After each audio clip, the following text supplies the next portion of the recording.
he fulfills just those two requirements, it tells us something.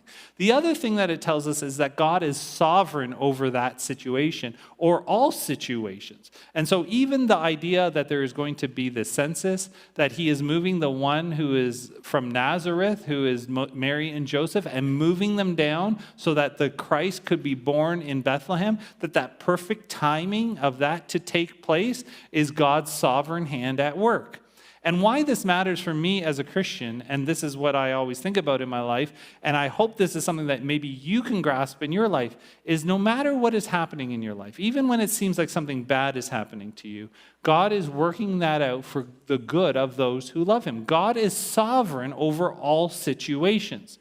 It is God, right, who plays this world as he sees. He does what he wants, and there is no one who can stop him from doing what he wants.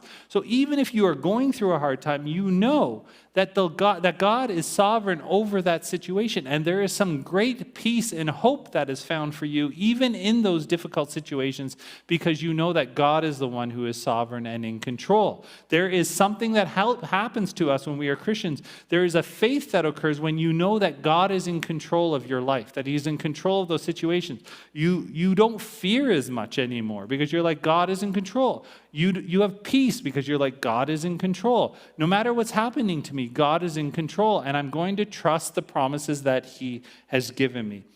Just think of this prophecy. The fact that he says at this time, 700 years before Jesus is born, he says that he's going to be born in Bethlehem in the tribe of Judah.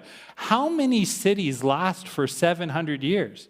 Right? Bethlehem had to be held in God's hand for that period of time so that he could be born. He names, never mind changing the name of the city. How many of you live in a city that's 700 years old?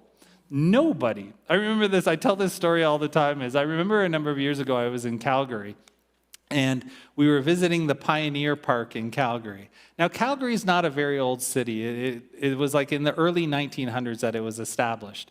And so as we go into this Pioneer Park, it's kind of like a Black Creek Pioneer Village if you've ever been.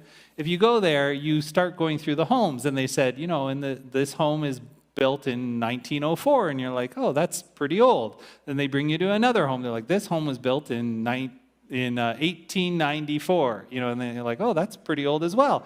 So eventually, after we'd been in 3 or 4 homes, I said to the lady, what is the oldest home on this property? And she says, oh, it was built in 1890. And I said, so I just paid, now I live in an older Victorian home from the 1880s. I said, I just paid like $60 for my family to come in and look at homes that are newer than the home that I currently live in.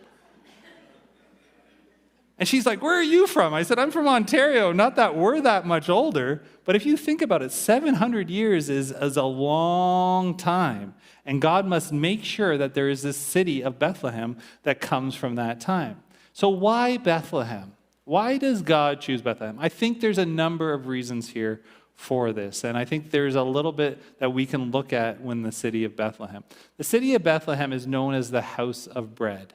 If you know the Old Testament and you go back, you have Boaz and you have Ruth. She is gleaning grain there. It was the place, it was kind of like the bread basket of Israel. It was one of those places where they grew bread. It is set perfectly and it receives the right amount of rain to grow grain there. And so that was why it was known as the house of bread. The one who would come out of that, where the people are fed, calls himself the bread of life. Jesus himself says, I am the bread of life. He is the one who came from heaven to feed the people, right? To feed them spiritually, to give them life. Not only that, it is known as the royal city. It is the city where David came. Micah is saying the kings that we've had are not as good as the one that we had when we had David. And from his line is supposed to come the one who is the greatest king ever, that the whole world will know who he is.